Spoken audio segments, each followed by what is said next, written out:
안녕하세요. 이차숙입니다.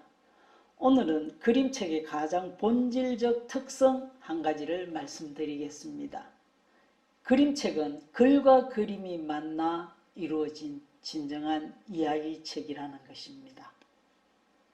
여러분, 보여주는 것과 말해주는 것은 어떻게 다를까요? 그림책에서 글과 그림은 어떤 역할을 할까요? 요즘 의사소통 방식은 과거와는 많이 다릅니다.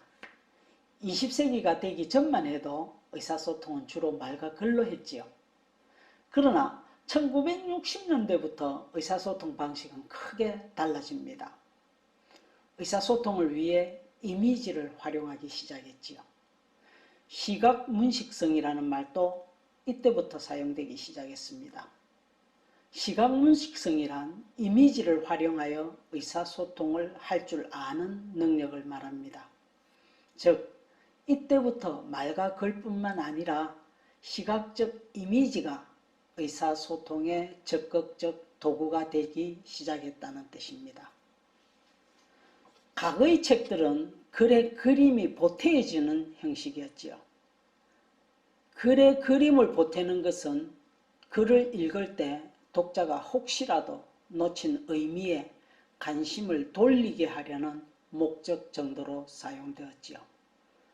그러나 현대는 글과 그림을 결합하여 글만으로는 도저히 전달할 수 없는 의미를 전달하고 있습니다. 그것을 가장 확실하게 알 수 있는 것이 그림책입니다. 그림책은 글과 그림이 만나서 진정한 이야기책이 되었습니다. 그림책은 그림을 사용하여 글만으로 된 책과는 완전히 다른 의미 효과를 만들어내는 책이 되었습니다. 다시 말하면 그림책은 글의 그림이 보태어지면서 이야기의 의미적 구조나 미적 특성이 완전히 다른 책이 되었다는 뜻입니다. 우리가 책을 읽고 이야기를 이해하려면 이야기 속 인물의 행위와 사건들을 알아야 하고 사건의 인과관계를 알아야 합니다. 그리고 사건들을 논리적으로 연결할 수 있어야 합니다. 이런 것들을 아는데 글과 그림의 결합은 상승효과를 내면서 글만으로는 도저히 할 수 없는 질적으로 다른 이해와 생각을 하게 만듭니다. 글은 그림의 의미를 이해하기 위한 단서를 제공하고 잘못 이해한 의미를 바로잡기도 합니다. 그리고 중요한 부분에 초점을 맞추기도 합니다. 한편 그림은 글만큼이나 아니 글보다 더 중요한 기능을 합니다.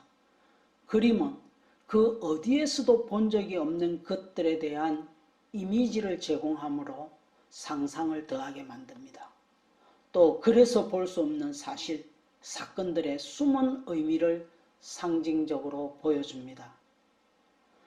앤서니 브라운의 고릴라에 나오는 한 장면을 보면서 생각해보지요. 왼쪽 페이지의 글은 무미건조하게 꼭 필요한 말만 나옵니다. 한나는 고릴라를 무척 좋아해서 고릴라 책도 읽고 고릴라 비디오도 보고 고릴라 그림도 그렸지. 하지만 고릴라를 진짜 본 적은 없었어. 아빠는 한나랑 동물원에 가서 고릴라를 볼 시간이 없어. 너무 바빠서 시간이 나지 않거든. 그러나 오른쪽 그림은 글이 하지 못한 이야기들을 해주고 있습니다. 전체적으로 푸른 색조의 그림을 그려 넣어 우선 한나와 아빠 사이에 냉랭한 기류가 흐릅니다. 그리고 아침 식사 장면은 아빠가 신문을 보고 한나는 시리얼 그릇을 앞에 두고 있습니다. 한나와 아빠 사이에는 진정한 대화가 없습니다. 사람은 무엇을 먹는 시간이 가장 행복한 시간이지요. 그런데 이 시간마저도 아빠는 신문을 보느라 한나를 바라볼 시간이 없습니다.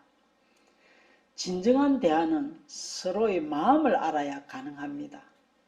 아니, 그 반대이기도 하고요. 신문으로 얼굴을 가리고 있으니 무슨 대화가 일어날 것이며 서로의 마음을 어찌 알 수 있을까요? 그러니 둘 간의 관계는 두 사람이 앉은 식탁의 거리만큼이나 멀 수밖에 없지요. 식탁에 놓여있는 부엌은 정리정돈이 너무도 완벽하여 이 집에 사는 가족 구성원들은 절대로 흐트러진 행동을 하면 안 될 것 같습니다. 왠지 편치 않습니다. 이처럼 글과 그림이 결합하면서 이야기는 매우 심오하고 해석의 여지가 많은 이야기가 되었습니다.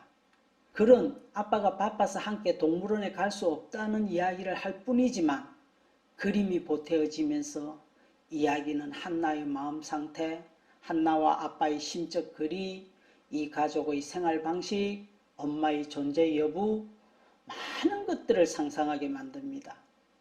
이야기 이해와 감상은 상상이 얼마나 활성화되느냐에 따라 달라집니다. 이 글에 그림이 보태어지지 않았다면 이렇게 의미심장한 이야기가 될 수 없었을 겁니다. 우리의 성장은 우리가 어떻게 읽는지, 어떻게 보는지, 어떻게 아는지, 어떻게 생각하는지에 따라 크게 달라집니다. 그리고 그것은 곧 우리가 어떻게 사느냐의 문제와 직결됩니다. 그림책은 우리의 읽고 보고 알고 생각하는 방식을 완전히 바꾸어 놓았습니다. 그리고 그것은 우리의 삶의 방식까지 바꾸어 놓았습니다. 감사합니다. 오늘 강의는 여기에서 마치겠습니다.